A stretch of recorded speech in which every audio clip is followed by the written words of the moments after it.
Hello and welcome to Tokyo Inklings. My name is Siwa. You can find me on my website at qseidotokyo.com, on Instagram at Tokyo Station Pens and qseido. And my name is Jacob, and I am Fudo fan on Instagram and elsewhere on the big internet. And this is episode 81, apparently. That is what our note says. How are you, Jacob? Well, we're supposed to be all depressed now because it's post-Golden Week. The May sickness because of the long period until the next holiday. But it's hard to be depressed when the weather is so good. I've been out walking a lot and I'm all happy. Has it been raining over there? Because it's been raining quite a bit over here. We had a few days now of pretty good weather. At least been good weather on weekends, which is where I'm doing my walking. So I don't care about weekdays when I'm sitting up in my little room and connecting to work anyway. Yeah, that's true. That's true. We did have a good weekend last weekend. Also, this weekend it seems like we're gonna have a good weekend. So, did you go anywhere interesting for Golden Week? I couldn't really do that because we have renovation going on at our house. We had to be here, so I just did my long walks and to various cafes. That's pretty much it.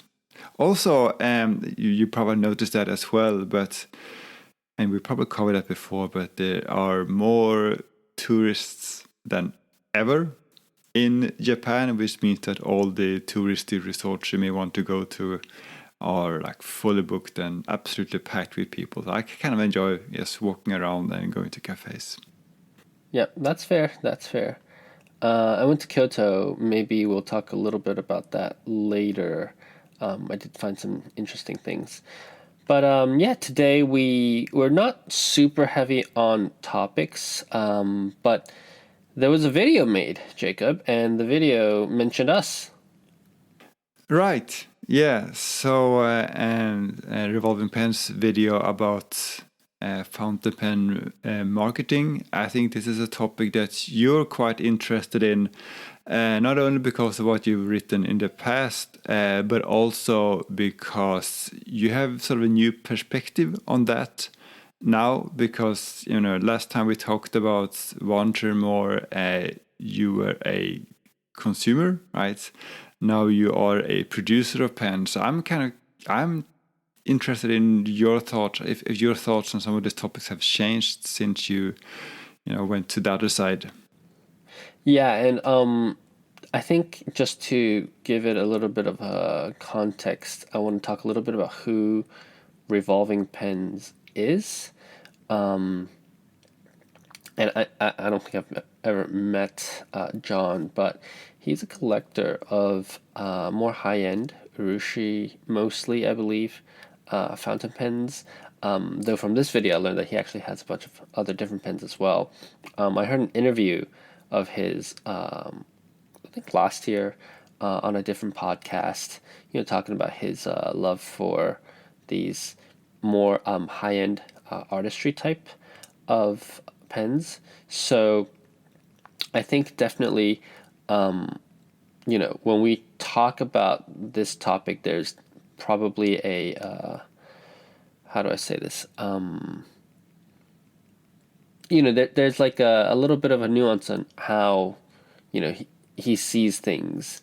And I think we can get a discussion on, whether that perspective does or should change how we look at it.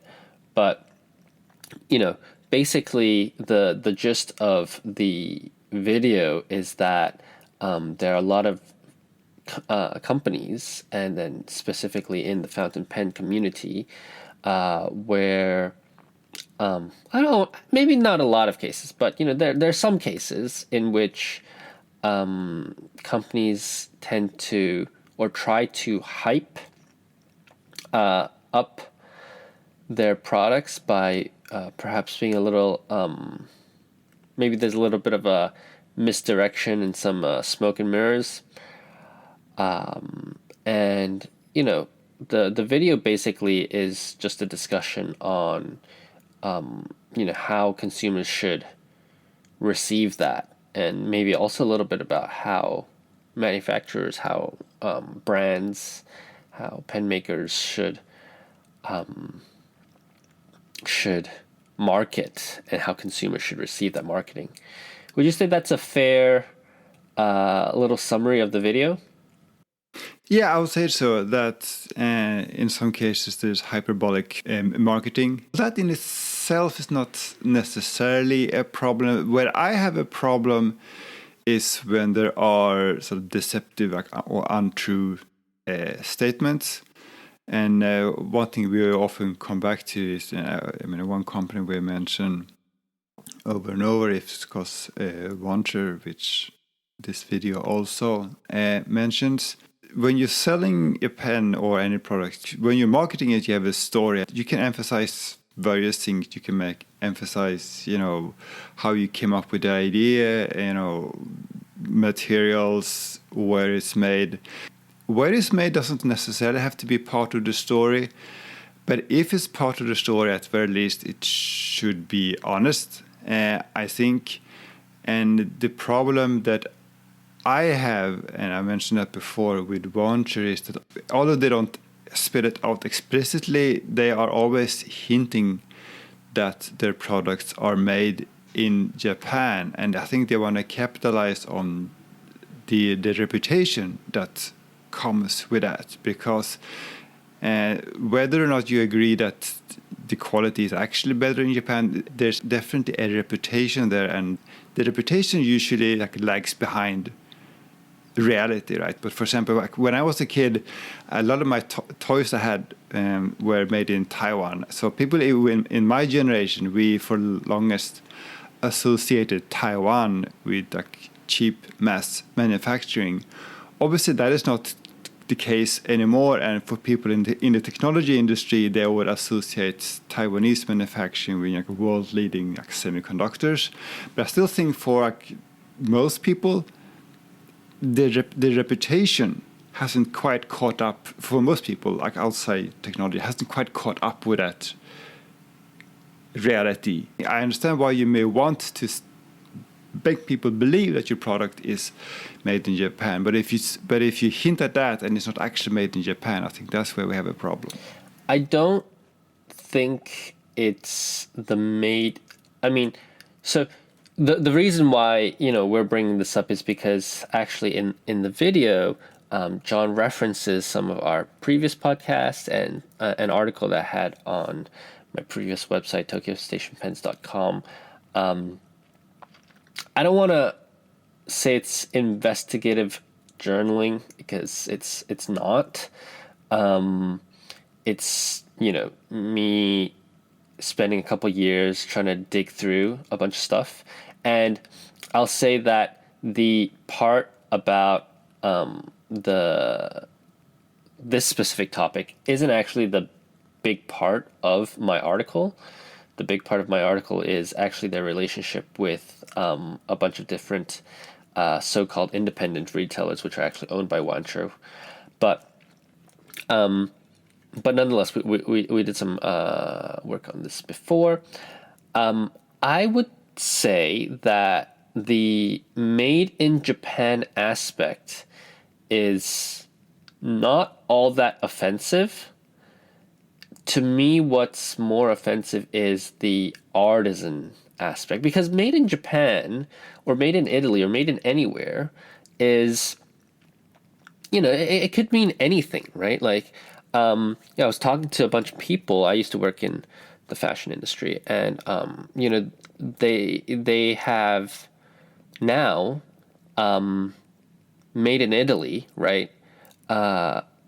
Actually, a lot of the factories there, yeah, they're made in Italy, but all the people that work in the factory are Chinese, and the owners are Chinese, and they speak Chinese in the factories. And why did they make it in Italy? Because it's cheaper to make it in Italy now than in China. And then they also benefit from this quote unquote made in Italy tag that you just talked about. So what does that really mean? Or let's say, let's go on shoes, right? You have the sole, you have the leather, you have, the stitching, whatever. But you have all these parts, you have, if it's like a nice dress, you have these nails, not all those parts are going to be made in Italy. So, how do you conceptualize? So I think that's less offensive, if not offensive at all, because the made in wherever is just kind of all over the place, and we'll talk about that later as well. But I think it's specifically, to me at least, the implication that all these things are not only made in Japan but made by masters, made by artisans. And I think this is especially true of the the glass pen case. Not the case for glass pens. It's the situation of the glass pens, where they talked about like these masters of glass blowing who inherited mystical, you know, like techniques from their predecessors living deep in the mountains of Oita.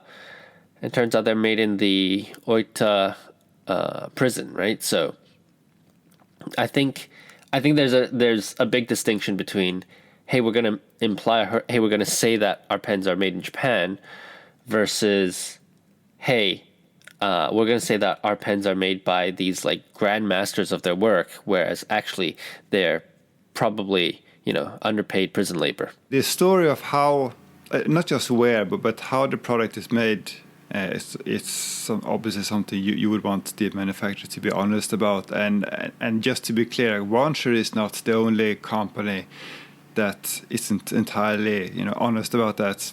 And one often mentioned, not in this video, but one often mentioned company is Ellington Pens. Are you familiar with that? Oh, I've got I don't have an Ellington pen, but I've got other stories too. So yeah, I know this ilk of pen company. If you go to Ellington's Pens website, they say all the fountain pens are so costly because there's massive markup.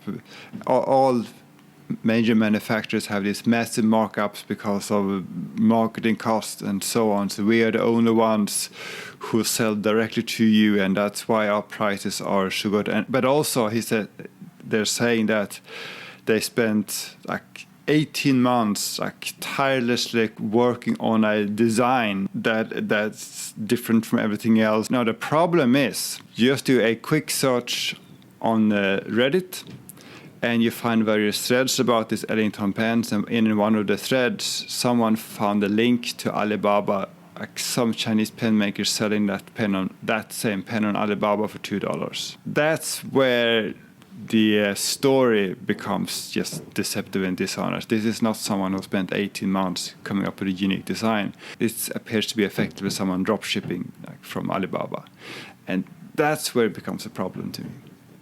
Yeah, and I'm inclined to agree with that. It's so getting back to this video, I generally agree that there are some problematic like marketing schemes out there, but maybe we don't necessarily recommend with some of the examples that were brought up, specifically the Canalea example that was brought up, which we can get into later as well. But I have a friend recently who has sent a video, sent a pen by a company called Xezo, Xezo, and basically they're sending them out to all of these journaling influencers. That's exactly what Ellington is doing as well, and that's also sort of the whole Ferris wheel press approach. They have this cheaply made fountain pens, and they know that the sort of FPN/Slack crowd would call them out immediately, so they go to the journaling influencers. Yeah, and I think those are kind of really the more susceptible folks in the community, but they send them out to all these journaling people. And they're like, please please make videos and we'll give you this pen. It's worth, I think they said it was like $150 or something. And, clearly just like some random Schmidt nib with some poorly lacquered or enameled pen, you know. And the greatest thing is that the pen doesn't even write. So, I think that's pretty bad, right? Like, let's see what they actually say on this Zizo account, because yeah, apparently they've been sending out to all her friends. I've never heard of it. So they said, they're saying, God damn, this website is so bad. About us. I want to get 25% off. In 2001, Zizo's founder was struggling to find a name that fit, blah, blah, blah. We followed this credo to produce sensibly priced, high quality, handcrafted luxury items in limited quantities. We make our luxury items with lustrous mother of pearl originating from the natural sea and ocean salt waters, which is kind of funny because that implies they're unnatural seas. Solid 925 sterling silver, 18 karat gold, sapphire crystal, solid titanium, brass, surgical grade stainless steel, and many other exceptional materials. To achieve high aesthetics in products, we believe that the product produced must exhibit high quality of materials and craftsmanship. Blah, blah, blah, blah. We love handcrafting all of our pens. Most models limited to 500 pieces per model. And this kind of wording really implies that, hey, these people are really, working with these masters. And you get a pen and, again, some random Schmidt nib that doesn't write. Right. They said, it would not be right if we didn't mention and express our gratitudes for the skills and efforts from our team of artisans. Our artisans are masters of their craft. These special people with careful hands and eyes for quality work creates our unique products. It kind of sounds like a ChatGPT output. We highlight the last one. We highlight the inherent beauty of materials like oceanic white mother of pearl and Tahitian black mother of pearl, especially when paired with precious metals like 925 sterling silver, pure titanium, and 18 karat gold. Key inner components are made in Germany, Switzerland, and Japan. Okay. So, that's the kind of language that we're talking about, which I think is just, from a relatively experienced pen user, like the kind of rubbish, like, my rubbish radar just goes off. But from a lesser experienced, maybe somebody who's just starting in the community, that can sound very appealing, especially if, you're seeing artisan work that's sold for thousands of dollars. And then you see this, supposedly artisan work, which is, $100, still expensive, but it's not $1,000. I can see where you get tempted by that. Even though in reality it might, in terms of, the quality of the materials and so on, it might be on par with or below a, pilot. Like based on marketing copy, it sounds like that pen is an entirely different range. So you are getting a fantastic deal here where you are spending what seems to be a low amount of money for like a high-end fountain pen, when in practice you're just buying something that may well be like drop shipped from China. Yeah, exactly. So I think like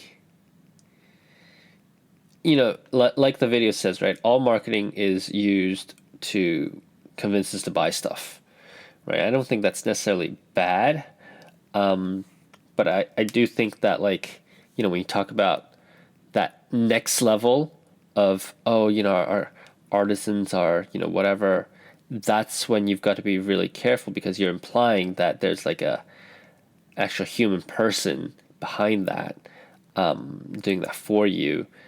And I just think it's a slippery slope, right? It's one thing to say, oh, let's say, just for example, right, made in Japan. Let's say our pens are made in Japan, right? And people are digging through that, you don't have to tell them what factory it was made in, right? Like that would be, I think that would be a burden of proof that's just ridiculous. But if you're going to make that, again, part of the important story of your product, then, I think it is fair to ask, oh, all these masters who made this pen or made this artwork, does the master have a name? Right? I think that's fair. And I think that's where you're just going to get yourself into trouble. I agree. I mean, there's things that for various like competitive reasons you may not want to like spell out in a product description. And the problem is not, there's no inherent problem in manufacturing pens in China. I've talked a lot before about I'm a fan of many Moonman pens and Hongdian and others making some great pens. My problem is when you are not honest about what you're selling. Right? If you're telling a story that is just deceptive and untrue, and that's where I have a problem. It doesn't really matter where it's made. The problem is that if it doesn't match what you're saying. So I think that gets us into this topic, which I think is really interesting. You kind of alluded to it just now about having a different perspective, but I think this question of made in wherever, right, is interesting because the country of origin tag, that's almost a legal question, right? That's a legal question. That's not almost legal. It is a legal question. It's a legal question because based on the country of origin, your product gets taxed differently, depending on where it's going. Especially in, some countries, you might have a lower import tax for countries of origin of a certain place versus another place, right?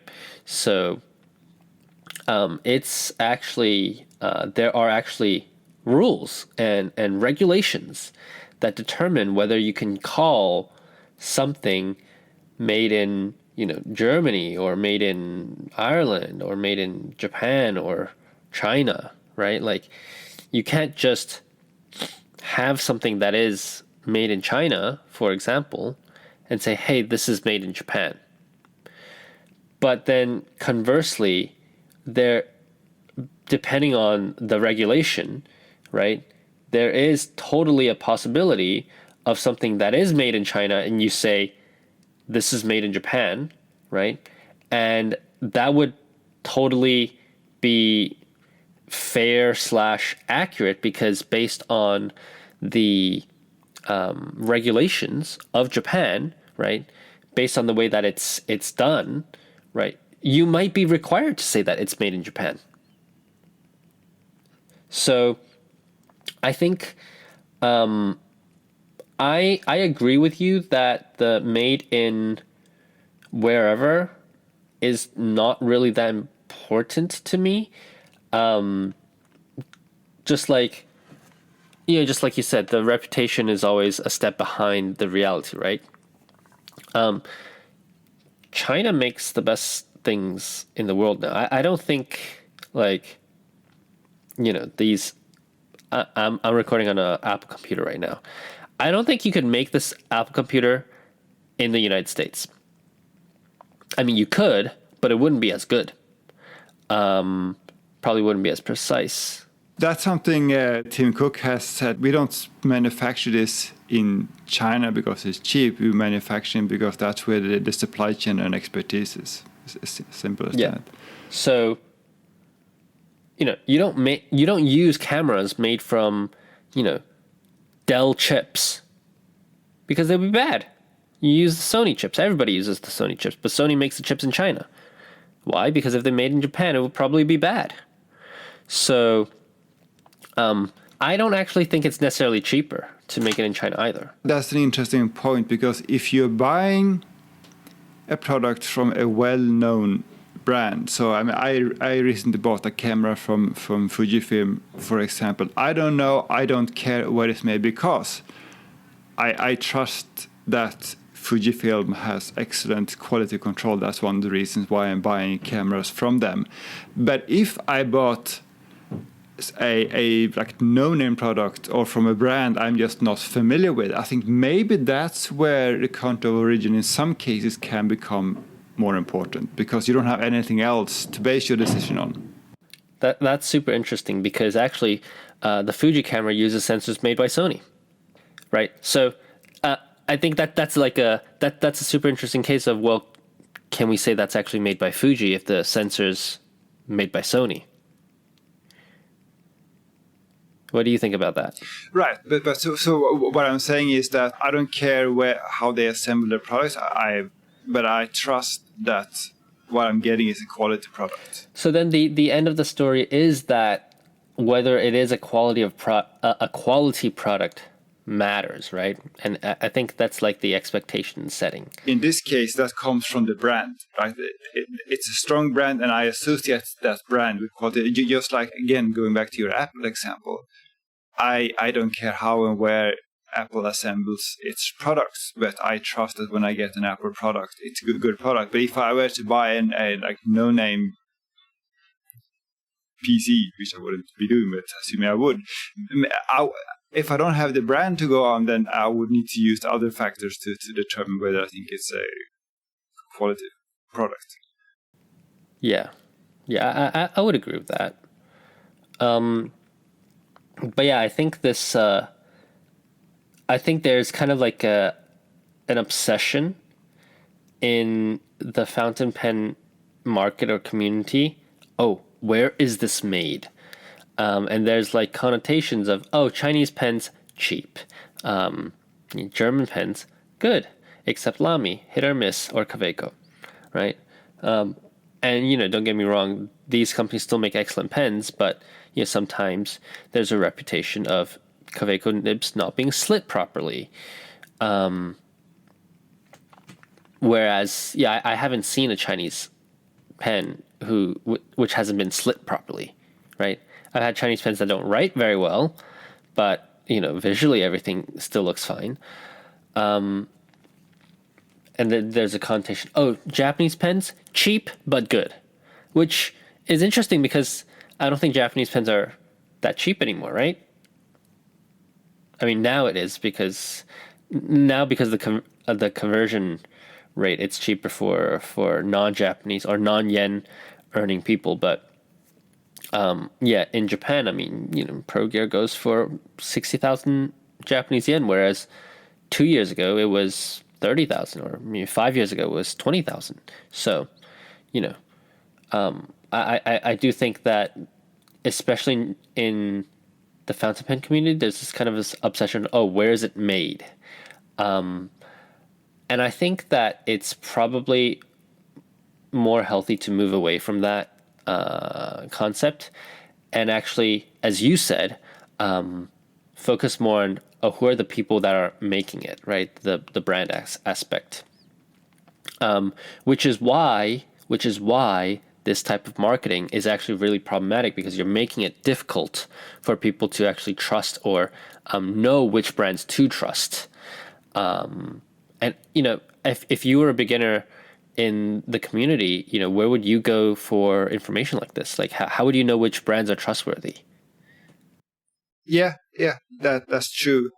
I think if we talk about like urushi pens, for example, that's where it actually does matter, in the sense that, like, we talked before about how different regions of Japan are known for different styles, right? So authentic Wajima nuri, not surprisingly, has to come from it's from Wajima, right? While authentic Tsugaru nuri is originally from the Aomori region. Kyoshi is original from Kyoto region. If you are a collector and you are looking for that authenticity, then you may care about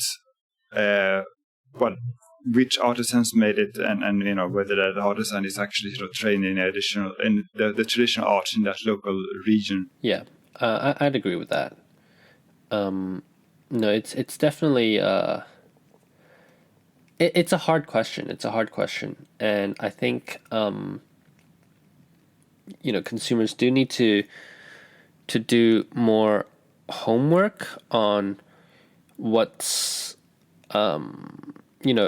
a good brand and what's a bad brand. I think a lot of it you can tell by the nib, right? I mean, at least as a more experienced collector, you look at the nib. Is the nib something that is really made in a custom shape, or is it a generic nib with some laser engraved thing? And a telltale sign is in the feed, right? Like, what kind of feed is it using? You can often tell if a pen is made in a certain factory based on the feed. So Yovo has very distinctive feed. Bach has very distinctive feed.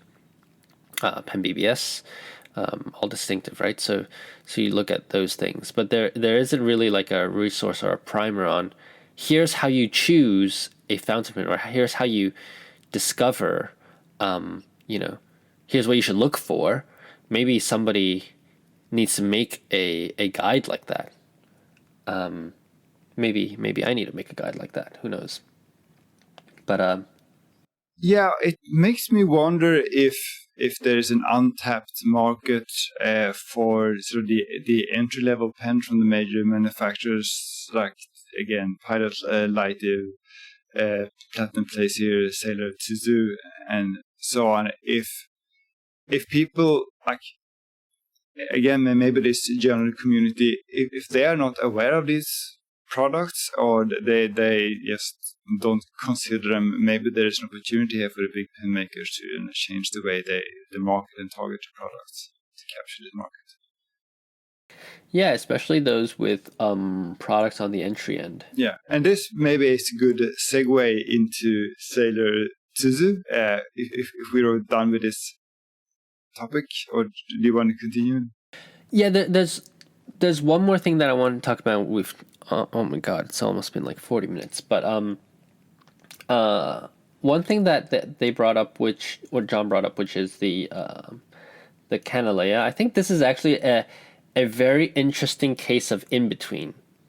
So Canalea pens, they make pens that are inspired by Hawaii. Hawaii, I guess depends on how you want to look at it. Some people, there are indigenous people of Hawaii, right? It is in a way kind of like I don't know if it's colonized land or whatever, but there's like there's a history behind there, right? And it's a place that invokes a lot of memories and a lot of emotions in people. So Canalea Pens is a company that makes pens, hand-turned pens, and from their website it says, "We thoughtfully designed and meticulous handcraft our writing instruments to express Hawaii's earthbound paradise, both in physical location and state of mind. We are the first to capture this essence within fine writing instruments. Kanalea means joyful sound in Hawaiian, which reflects our purpose and passion."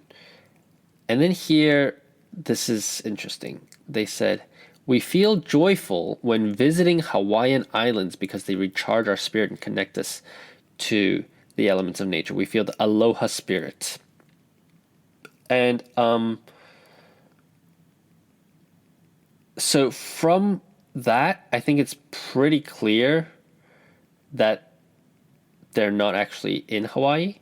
And actually, I don't know if this has been changed recently, but at the bottom of the About Us, it says, "Kanalea Penco is Ohana, which means family. We are Ohana owned and operated on the U.S. mainland, and we share a common bond in our love of Hawaii and the beautiful writing instruments. We invite you to become a part of the Kanalea Ohana and experience the Hawaii Islands through our Kanalea collection of locations and elements. So I think that, they're not necessarily, obfuscating where they are. Right? It's a little bit of an aside, but I wouldn't say that they're, pretending to be Hawaiian. So I think that maybe that was a little bit unfair from John to Kanalea, but I think that there's a separate question of appropriation, which is,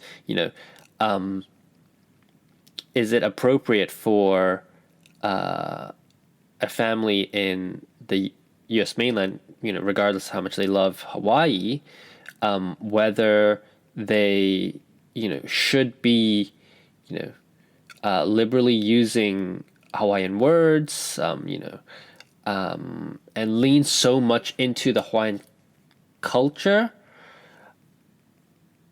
given that there's kind of like a difficult history behind how Hawaii even became part of the United States. Oh, I see. It's an interesting question. Right. So it would be like if I, said, "Oh, we are, we love going to Okinawa," and then I start using these like Ryukyu words, which are actually very different from Japanese words, and got a bunch of people to buy into this Ryukyu story, even though the Japanese ownership of Okinawa is problematic, to say the least. So, is there like some kind of donations to the local Hawaiians? Is there some kind of a work involved in getting Hawaii more into the community? All of that stuff is a little bit unknown. I think if there was that element, then I would be very supportive of that, and I would say it's not a problem for a company in the U.S., in the mainland U.S., to go ahead and lean into the Hawaiian heritage. But if there isn't, then I'd be questioning, well, sure, you love Hawaii, I love Hawaii too. Actually, I've never been to Hawaii, so I don't know. But, if I did love Hawaii, like, you love Hawaii, I love Hawaii too. We know that Hawaiians are, they have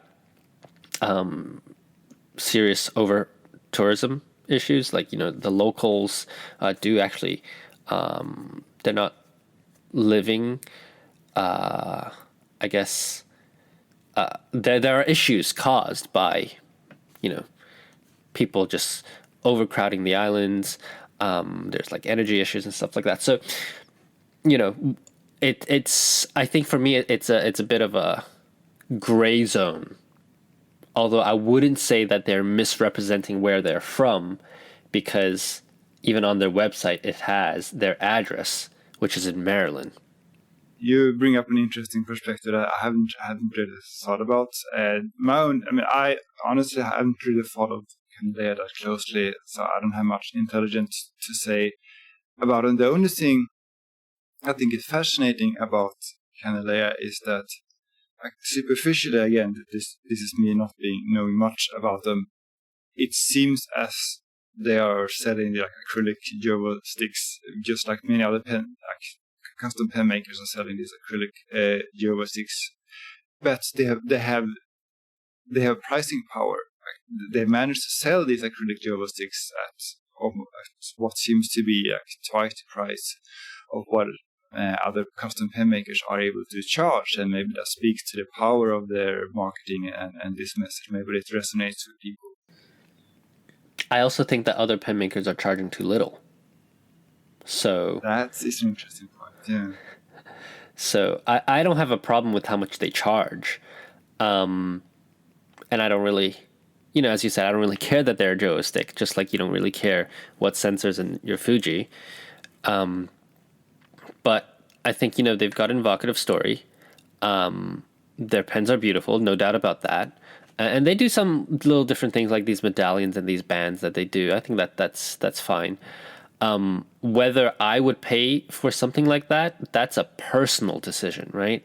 That's a would I want to pay 500, 600, whatever dollars for a pen that essentially is the same pen as other pens, which I feel like all pens are, right? But instead, what I get is I get this nice little medallion that has the Hawaiian flower on it, and then maybe I get this band and a gold nib, right? To me, what they're selling is not the pen; it's the emotional connection to that place, to whatever theme. I didn't mean it as criticism. Actually, the other way around. Maybe this is a lesson for other custom pen makers.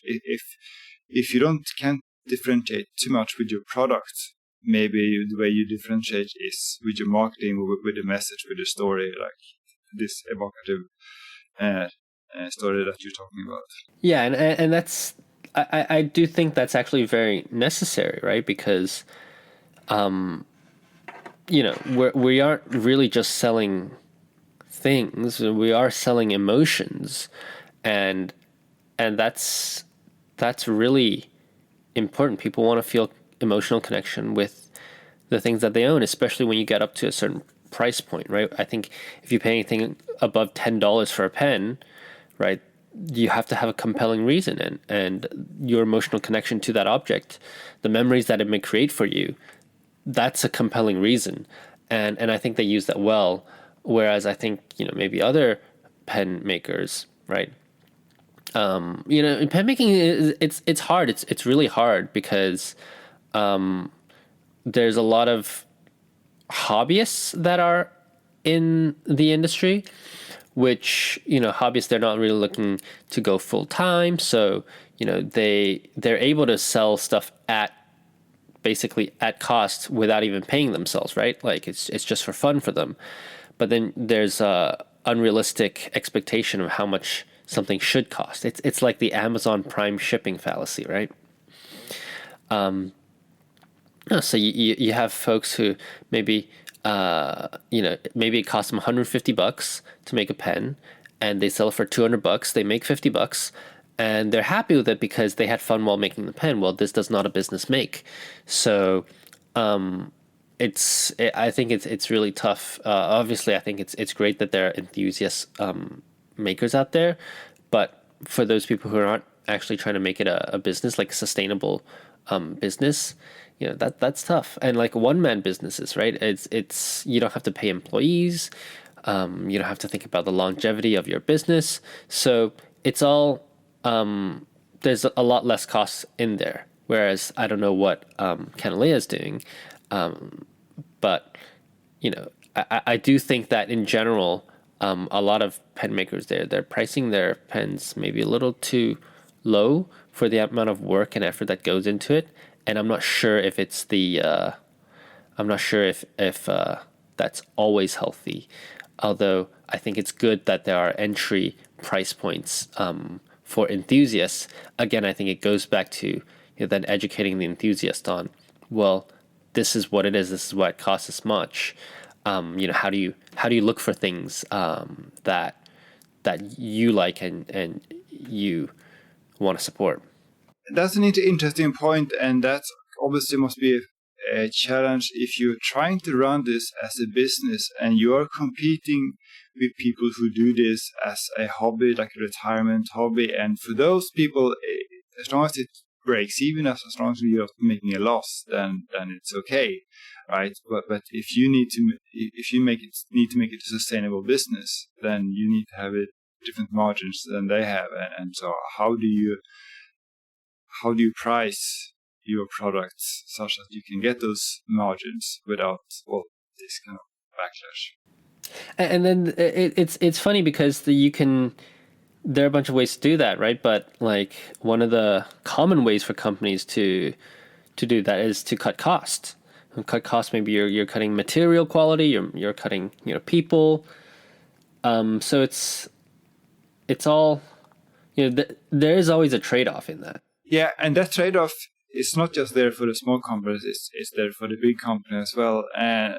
Oh yeah. And so, for example, I don't think we have too much time to talk about this in detail now, but it's been an earnings season here, and both Sailor and Pilot have reported first quarter earnings, and we have talked in the past, recent past, about Sailor and how they are doing, and the short version is it's not going very well for Sailor. And the most damning thing that I could see, going back to your point here, is that if you look at the income statement, the cost of goods sold has gone up, even though sales has gone down. And they are, of course, blaming the gold prices, as they always do, and I'm sure that there's some challenge with that. But as a manufacturer, whether you are a small manufacturer or a large manufacturer, if your cost of goods sold are going up while the consumer's expectations are that you should pay the same for a fountain pen that you paid 5 years ago, then you're getting squeezed. Yeah, and I don't think that's necessarily a fair expectation as well.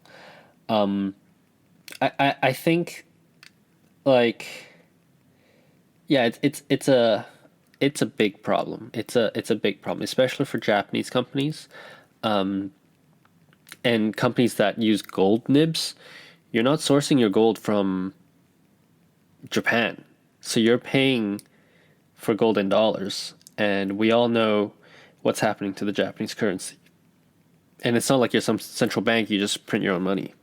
Yeah, and so I mean the situation for Sailor and Pilot are very different. So for Sailor, because they are so dependent on their fountain pen business, that they are hit particularly hard by the increasing gold prices. While for Pilots, they don't even mention fountain pens, even in their detailed breakdowns by business unit and regions. They don't even mention it because it's such a small part of their business. But if you look at their breakdown, the cost of goods sold hasn't really changed, but their administration, SG&A, and the administration costs have gone up because of salaries, because of advertisement, and so on. But because they have such a robust business where they're selling the G2s and frictions and so on, they're not really that affected by the gold prices. But last time I checked, they seem to be doing fine, right, Pilot? Well, it's a bit complicated because the business in Japan is actually doing fine.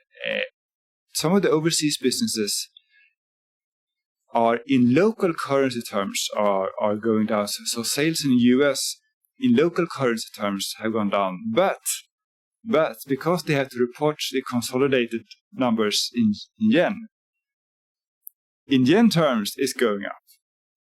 So Pilot is benefiting, at least in this aspect, from a weak yen, because even though their sales in dollar terms have gone down, in yen terms, they're actually up.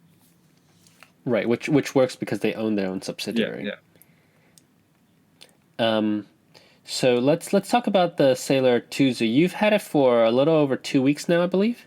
Yeah, so we talked about it last time, which was on the release date, but we recorded a podcast in the morning, and before any of us had a chance to go to the stores. And you tried it in the stores, I believe, but you presumably didn't buy one.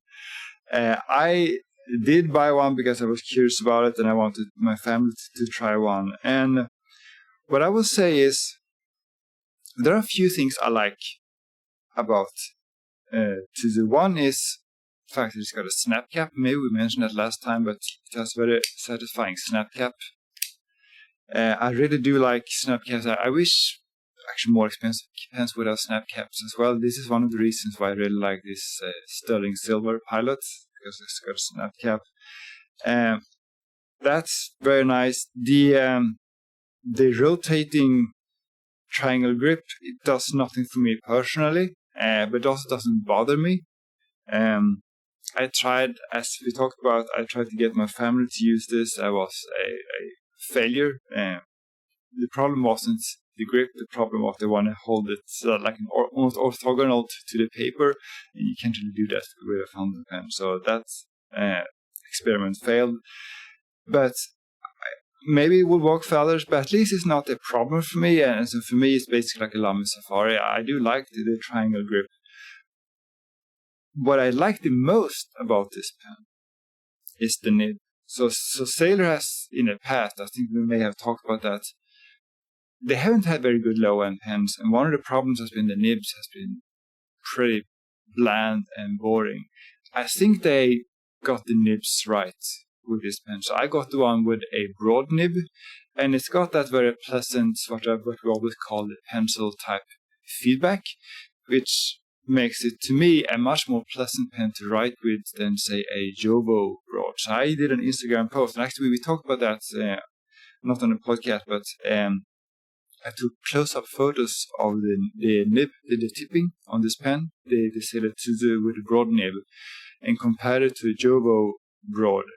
They actually look very similar, but the writing performance is very different. So the Jobo broad, it feels like you're actually writing with a stylus on like an oily, greasy tablet. It's very unpleasant. It's too smooth. It's not a nice writing experience.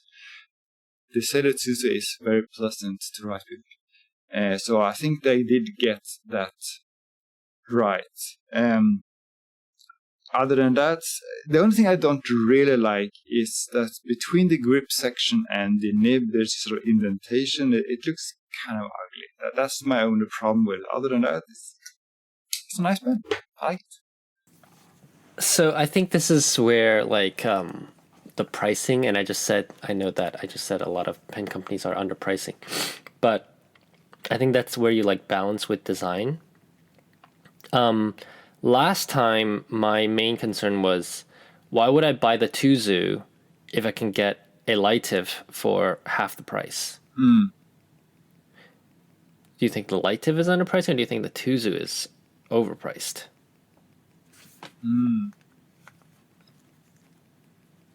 I think the Lightiv is underpriced.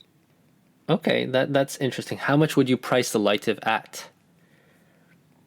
Well, actually, Lightiv has another problem because I would never pick the Lightiv over Prera. I think Prera is a fantastic pen. I would pick the Prera over Tuzu for sure. I think the Prera should be priced the same as the Tuzu. So the Prera is 3,300 yen. And the Tuzu is what, 5,000? 5,000, yeah. So the Lightiv is also a snap cap, and it's 2,200 yen. I would pick the Lightiv over the. I think this is like a personal preference thing, but like the Lightiv, I think is all plastic. And the Prera has this little like weird ring thing on it. And it's got like a bunch of metal components to it, which might factor in some of the price. But yeah, I think the Prera is also a smaller pen. It's a shorter pen. And then the Lightiv is a little bit longer. So yeah, I think it's probably, what you're really looking for. But I think like 2,000 yen, that's pretty competitive. Even at 3,300, that's still pretty competitive for the Prera. And the 5,500 yen for the Tuzu. I think it again, it goes back on what are they trying to do? If they're trying to get new fountain pen users, right? Like, you want to reduce the barrier as much as possible. I think that's why the Kakuno has been such a hit, because it's so cheap. It's like a throwaway, right? As a pen itself, I think as a pen itself, the Tuzu is probably fine. I'm just wondering, what should, like, product concept wise, does it hit the mark? What I will say is I think it could hit the mark if they use this now as a base model and that they come up with the new colors. Because the problem I have with the Prera is that I don't need to buy another Prera, right? And Pilot hasn't done anything to the Prera for ages, right? But one reason I think why the Safari is successful and Kaweco Sport is successful, like Twisby Echo is successful, is that you got to have a new color every few months, right? And I think that's the way to go. And if they can do the same with this Tuzu model, and I think they could have a winner. How much is a Kaweco Sport in Japanese yen terms?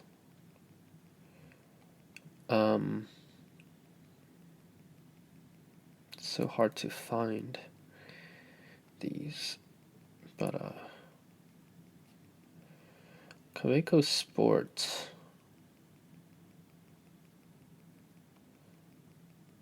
is 3,800 yen. Is this the fountain pen version? The fountain pen version, yeah. Okay, it's less than 3,800 yen. Lamy Safari. You bought a Lamy Safari recently, right? No, I bought a Lamy Safari in ages. So. Oh, let me see how much. But I know that that Japan exclusive Lamy Safari is, I think it's 5,500 yen. That's the store next to my office, selling for 5,500. Of course, you can go overboard and buy a 14K version. I just got this little Hagaki postcard from Maruzen. They're gonna sell the Japan exclusive Lamy Safari with a 14K nib, which is kind of hilarious, and that's gonna be 30,000 yen. I think that's actually a restock. I don't think it's a restock because this green Lamy Safari is all new, or it was released last month, I believe. Yeah, but the one with the gold nib is already out on the market.